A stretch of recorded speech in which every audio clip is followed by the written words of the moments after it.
from your perspective, what did you see out there? Are you talking about the last lap? I'm talking about Austin Dillon and what he had to do to win.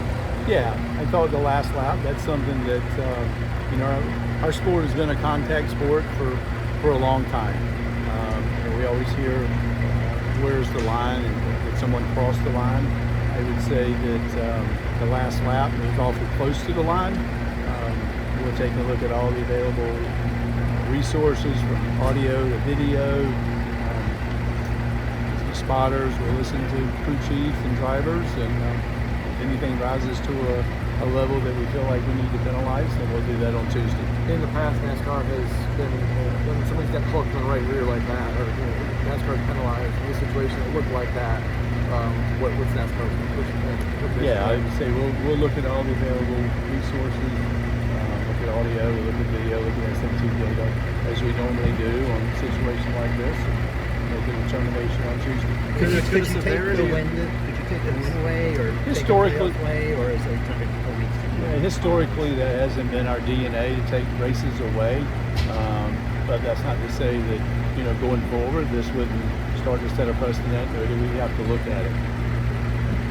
Is it good for NASCAR to have stuff like this happen when you have controversial moments and drivers questioning? Well, I thought we had a great race tonight. I really did. I thought from start to finish, we take the option tire. There was really positive things that came out of the race, and then you had the last lap situation there, and again, it's as I said earlier, it's a contact sport, and we want our drivers to race hard, and but if we feel like, and maybe if we're getting to a point in time where that would have, in our eyes, crossed the line, like I say, we'll look at all the data and discuss next week to see if we can rise to a different, higher level where it would be a penalty.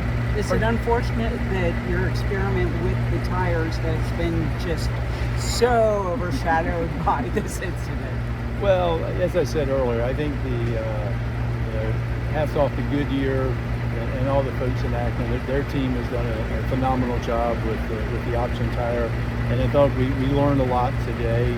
There's a lot of really good strategy with it.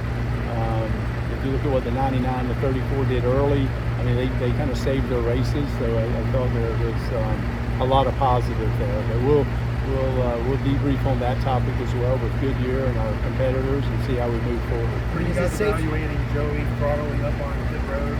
Yeah, we'll take, we don't want to make a split-second decision and get it wrong, so we want to make sure we go back and we'll look at everything that happened on the last lap, post-race, and see if any penalties need to be issued. I mean, is it safe to say that at least initially you didn't think there was anything that crossed the line in the last lap? It happened fast, but I would say if you look at that, that's, in my view, that's getting right up really close to crossing the line.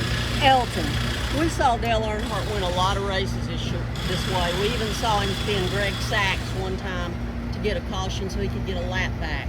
Do you think that society has changed now to where they view it differently than they did back then? Oh, I think that's a fair assessment. I mean, our sport's 75 years old. Mm-hmm. A lot has happened in 75 years. So I think we have to learn from the incident tonight and move forward and see if there's something that, racing in the era that we race in today, and the way our young kids are coming up racing at short tracks, we want to make sure that the highest level of racing, which is NASCAR Cup Series, it's done it's done at the highest level, and it's done with the utmost integrity and sportsmanship, and that's what we're about. So we'll see if we need to adjust accordingly going forward. Just take one more. Two guys to get a win. Is that what you want to teach the younger generations coming up? Like I said, we'll review all the data, and we'll see if it rises to a level of a penalty on Tuesday.